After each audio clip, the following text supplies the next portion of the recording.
Hello students, कैसे हैं आप लोग? होप सब बढ़िया है, अच्छे से पढ़ाई कर रहे हो आप लोग। जिसने अभी तक मेरा चैनल सब्सक्राइब नहीं किया है, सब्सक्राइब कर लो ताकि जो वीडियो है आप लोग मिस ना करें। ठीक है, तो आज हम लोग क्या क्या पढ़ेंगे? आज हम लोग का आज लेक्चर 4 है। तो हम लोग आज क्या क्या पढ़ेंगे? Agents of pollination. ठीक है, एजेंट्स ऑफ पॉलिनेशन के अंदर जो विंड पॉलिनेशन है, फिर वाटर पॉलिनेशंस है, फिर जो जूफिली है and its types, then some examples like उसका Amorphophallus, then yucca and the moth. फिर हम लोग आउटब्रीडिंग डिवाइस के बारे में डिस्कस करेंगे, फिर pollen pistil interaction, double fertilization के बारे में पढ़ेंगे, पोस्ट फर्टिलाइजेशन इवेंट्स के बारे में पढ़ेंगे, दैन एंडोस्पर्म के बारे में, एम्ब्रायनिक डेवलपमेंट के बारे में, पेरिस्पर्म इसके बारे में भी पढ़ना है, and then we will learn about seeds and the fruit. आज थोड़ा काम देंगे आप लोग को, वो जो कि हम लास्ट में हम लोग डिस्कस करेंगे क्या क्या काम हम आप लोग को देंगे। ठीक है, और वो काम आप लोग मुझे मेरा व्हाट्सएप नंबर में भेज देना। ठीक है, I want to see actually आप लोग क्या क्या पढ़ाई कर रहे हो, वेदर आप लोग सीरियसली पढ़ाई कर रहे हो कि नहीं। ठीक है, तो शुरू करते हैं तब तो। In the last class, we were discussing about pollination and types of pollinations. Now we are moving towards agents of pollinations. Though we had discussed a little portion of agents of pollinations, but today we'll discuss in detail. Let's start. What is pollination? Pollination is the process of transferring pollen grain from the male anther of a flower to the female stigma. And pollination agent is of two types: abiotic factor and biotic factor. Abiotic means what? Non-living, right? So here what happened? Through non-living agencies, pollination is carried out, such as wind, water. And the pollination which is carried out with the help of wind is called anemophily, and pollination which is carried out with the help of water is known as hydrophily. And now come to a biotic factor. Biotic factors, biotic means living, and here through living agencies pollination is carried out, such as bird, insects, bat, butterfly, beetles, etc. And pollination which is carried out with the help of animals are known as zoophily. Now the most important thing, majority of plants are pollinated by biotic factors and abiotic factor. कैसे? Listen carefully. Insect or bird pollinated flowers produce nectar to attract insects, birds, okay, which visit its flowers for nectars. जैसे कि हनी भी हो गया, ठीक है, humming bird है, सन bird है, they feed on nectar. While feeding on nectar, these birds or insects, they carry pollen along with their bodies, and when they visit another flower, what happens? They affect pollination. In these flowers, nectar is produced at a positions that when an insect or the small bird they collect nectars, its body come in contact with pollen and stigma. But remember, not all plants produce nectar. Okay, only plants that are visited by animals type pollinators, they only produce nectar. So the plants which do not produce nectars, they are wind pollinated plants. Now see, abiotic factors का कुछ भी भरोसा नहीं है, जैसे कि wind, water, उन लोग का कुछ भी भरोसा नहीं है। जैसे कि इन wind, okay, wind pollinated plants, पता नहीं उन लोग का पॉलन कब उड़ के जाएगा, फिर कब स्टिग्मा में पहुंचेगा, फिर कब पॉलिनेशन होगा, चांसेस थोड़ा कम होता है। बट हियर द जो एनिमल्स पॉलिनेटेड फ्लावर्स होता है, इन लोग का तो पॉलिनेशन होगा ही होगा, because they feed on nectar, right? They feed on nectar and pollination is also, यहाँ पे चांसेस ज़्यादा है पॉलिनेशंस का। बट एबायोटिक फैक्टर्स का जो जैसे कि विंड हो गया, वाटर हो गया, इन लोग का चांसेस कम है। So majority of plants are pollinated by biotic factors and abiotic factors. And in case of abiotic factor, here what happen? Wind is considered as more preferred agents of pollination than water. क्यों? Because water में इतना plants होता ही नहीं है in comparison to wind. That's why wind is considered as more preferred agents of pollination than water. Wind pollinations, the pollination which is carried out with the help of wind is known as anemophily. Before that, questions: why flowers are colorful? Why flowers have nectars? Why flowers have scent? Because to attract animals, not humans. What happened? The flowers actually they reward the animals nectar, and in return the animals help them in pollinating so that these flowers can fertilize. But in case of wind pollinations, what happen? Here the wind pollinated plants, they need not have to be colorful because pollination is carried out with the help of wind, right? We will study the features of male flowers and female flowers of wind pollinated plants separately. In case of male flowers, the flowers are not colorful, they do not produce nectars or scent. The quantity of pollen produced is huge. They release more pollen grain because एक भी fertilisation हो जाए वो भी उन लोग के लिए एनफ है. Then next, stamens are long and exposed. Stamens should be long so that wind can easily carry out the pollen grain. And pollen grains is light and non-sticky. ये लाइट होना चाहिए ताकि easily it can be carried. And non-sticky, why non-sticky? Because stigma of the female flower is sticky. Okay जब pollen grain उड़ के आएगा stigma में पहुँचेगा तब वो स्टिग्मा easily pollen grain को कैप्चर कर सके. Now the features of female flowers. Female flowers मैंने ऑलरेडी एक बोला कि वो भी stigma should be sticky so that it can easily capture the pollen grain which is non sticky, and it should be feathery and style should be long. ये long होना पड़ेगा ताकि हवा से जो pollen आने से वो ईजिली कैप्चर कर सके. Then flower generally has a single oval and a female flower generally occur in an inflorescence. Inflorescence मतलब क्या है? Group of flower. Here you should know an example of wind pollination that is seen in monoecious plant image. Okay, monoecious मतलब क्या था? Male and female flowers can be found on the same plant, right? So see here in this figure 1.15 in the male inflorescence is known as tassel and the female inflorescence in maize is known as cob. So near to the plant of this maize there is a pictures of female inflorescence जहाँ से silk निकल आ रहा है, that is nothing but a stigma and style of the female flower. ठीक है, इसका थोड़ा surface area ज़्यादा करके रखता है ताकि जब पॉलन मतलब ग्रीन हवा से उड़ के आएगा and this stigma and style can easily capture it, okay, for pollinations. So what happens when the pollen grains blown by wind? The female flowers produces several hair-like styles, thus increasing the surface area likely to receive the airborne passing pollen grains. And if contacts are made, pollination definitely होगा. And through pollen tube germination, fertilization होगा. Then fertilization होने के बाद it will produce grains which can be seen in the maize cob. This is important. You should remember this example. Now come to water pollination. Pollination which is carried out with the help of water is known as what? Hydrophily, right? So in lower plant kingdom, bryophyte, alligator, they are totally dependent on water for their fertilization. But if we see the angiosperm, which is advanced plant, they actually don't prefer to survive in water. But there are few aquatic angiosperm which is normally seen in water. And there are two types of aquatic angiosperm pollinations. Number one, pollinations by hydrophily. Here what happens, some are seen to be pollinated in fresh water, example Vallisneria and Hydrilla. दोनों में double yield है तो remember करने के लिए easy होगा आपके लिए, ठीक है. Where some are seen to be pollinated in marine, example sea grasses.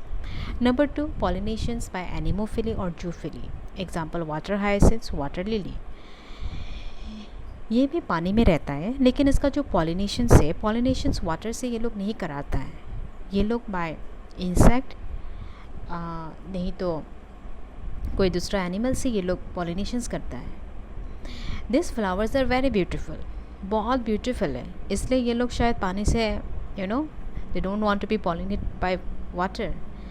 There pollination is done by some insects और सम एनिमल्स.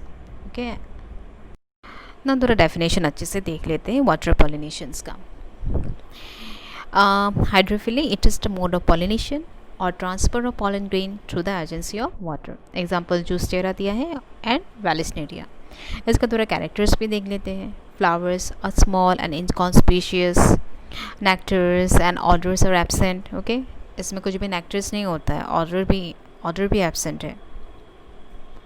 पॉलन ग्रेन बहुत ही लाइट होता है, अनवेटेबल होता है due to the presence of mucilage cover. ये mucilage cover इसलिए होता है पॉलन ग्रेन में ताकि जो पॉलन रिलीज़ करेगा, जो पॉलन ग्रेन रिलीज़ होगा वो वेट ना हो जाए, वो स्पॉइल ना हो जाए, वो डर्टी ना हो जाए, इसलिए एक म्यूचुअलस कवरिंग देता है ताकि वो ईजिली वाटर में फ्लो हो सके एंड फीमेल फ्लावर तक पहुंच सके. Then stigma is long and sticky but unwettable. Stigma long होता है, स्टिकी होता है, लेकिन ये अनवेटेबल होता है। हाइड्रोफिली इन फ्रेश वाटर के एग्जाम्पल वेलेस्नेरिया है। तो यहाँ का जो डायग्राम है वो देख लेते हैं, वाटर पॉलिनेशंस इन वेलेस्नेरिया। यहाँ पे क्या होता है, जो मेल फ्लावर है वो पानी का अंदर में होता है, okay, and the female flower वो सरफेस में होता है।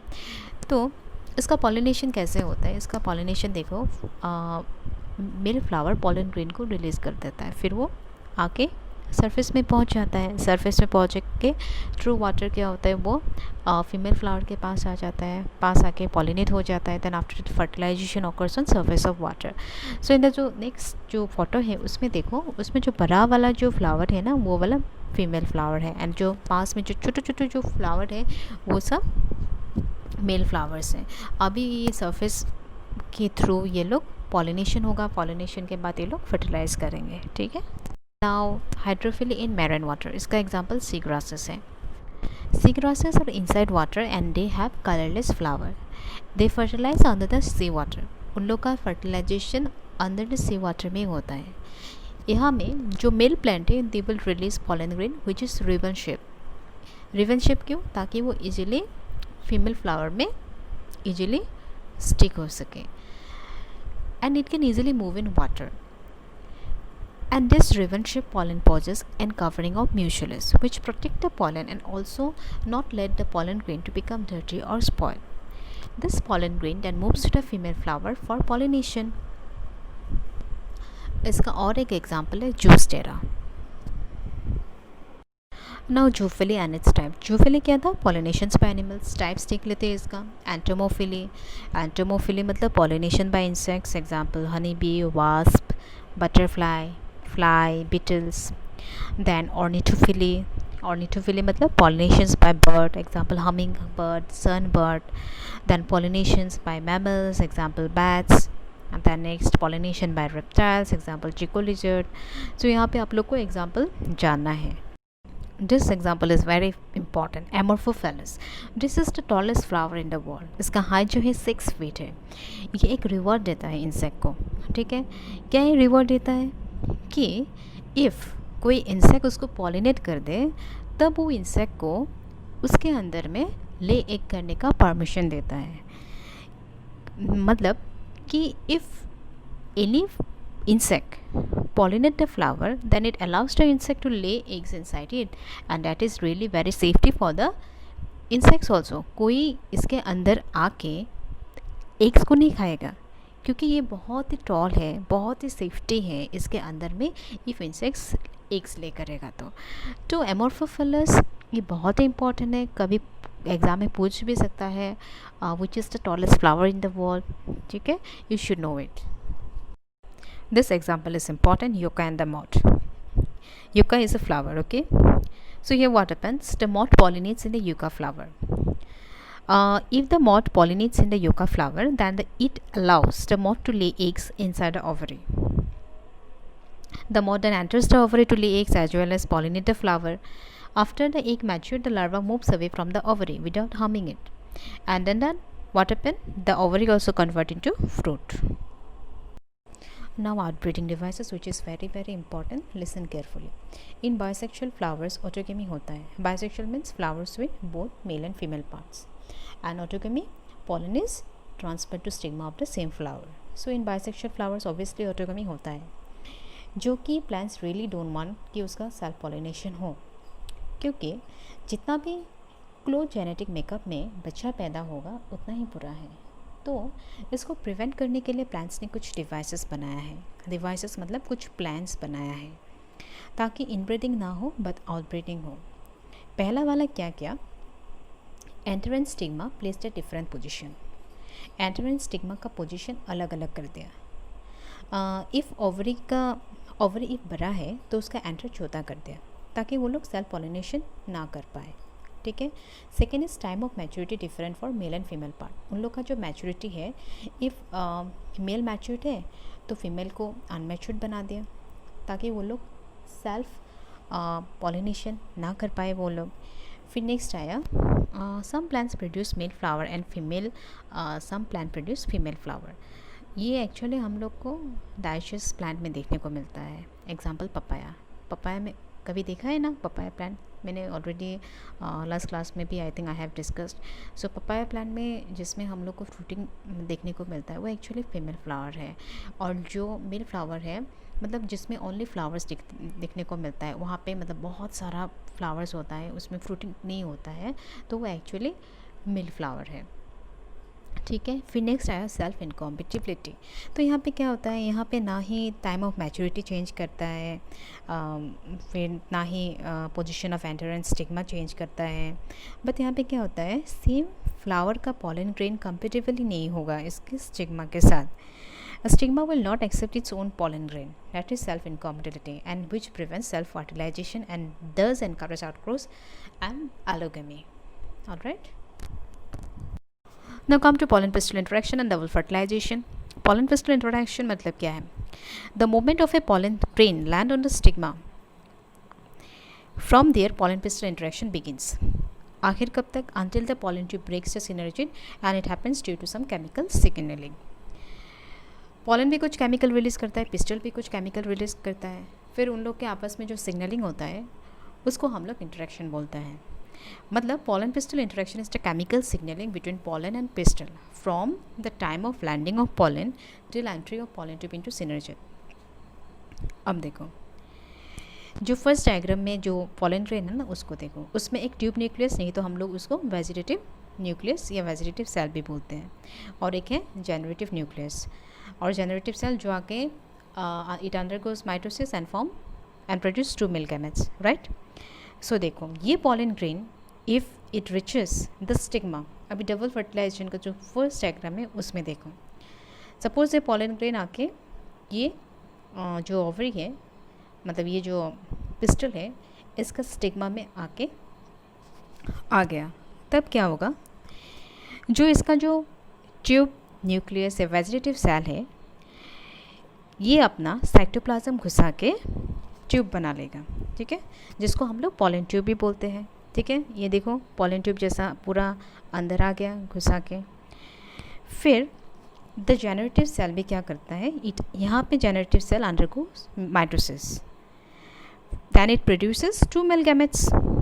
ठीक है, फिर ये जो पॉलन ट्यूब फिर आते आते सिनर्जिड को डिस्ट्रॉय कर देगा.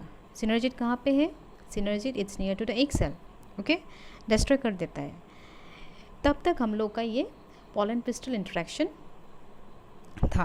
पॉलन पिस्टल इंटरेक्शन जो पॉलन आके स्टिग्मा में बैठ गया, फिर आते आते सिनर्जिड को ब्रेक किया एंड मेल गैमेट्स को यहाँ पे रिलीज़ कर दिया. रिलीज़ करने वाला प्रोसेस में है तब तक, मतलब जब तक, मतलब when the synergid breaks at that time only pollen pistil interaction also stops.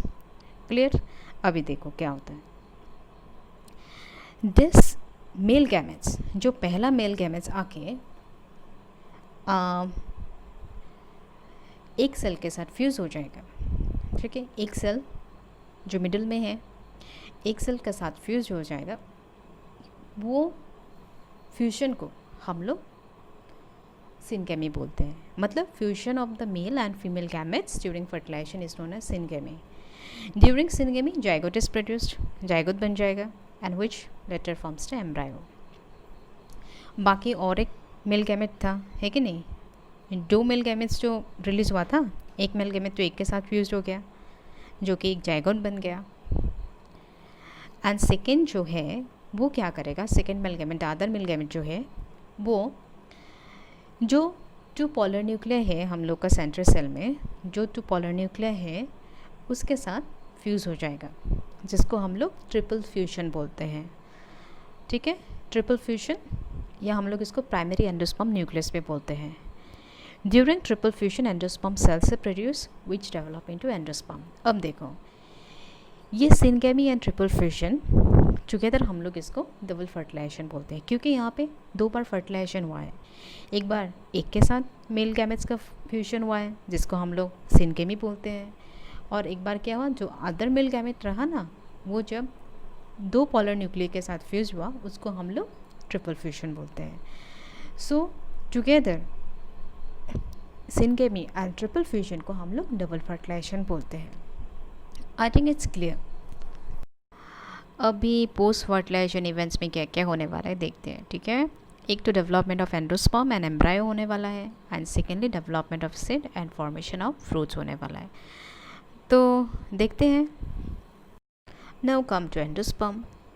The development of endosperm precedes development of zygote so that endosperm can provide food to zygote. अभी देखो, जायगोट बाद में एम्ब्रायो बनेगा, ठीक है। तो उसको nourishment तो करना है, तो नॉरिशमेंट और फूड कौन प्रोवाइड करेगा? एंडोस्पर्म प्रोवाइड करेगा। इसलिए उसका खाना हम लोग को पहले डेवलप करना है, मतलब we should develop the endosperm first, because it will provide nourishment to the zygote, that is to our future embryo. अब इसका डिवीजन देख लेते हैं एंडोस्पर्म का, जो डायग्राम में है। देखो, प्राइमरी एंडोस्पर्म न्यूक्लियस, ये it will undergo mitosis. Mitosis करने के बाद it will form free nuclear endosperm. Lots of it will divide repeatedly and it form free nuclear endosperm. इतना जल्दी यहाँ पे सेल नहीं बनाते ये लोग, ठीक है। पहले फ्री न्यूक्लियर फॉर्म में रहता है। और एग्जाम्पल है कोकोनट। कोकोनट का जो कच्चा कोकोनट है ना, कच्चा कोकोनट का जो पानी है वो एक्चुअली फ्री न्यूक्लियर एंडोस्पर्म है।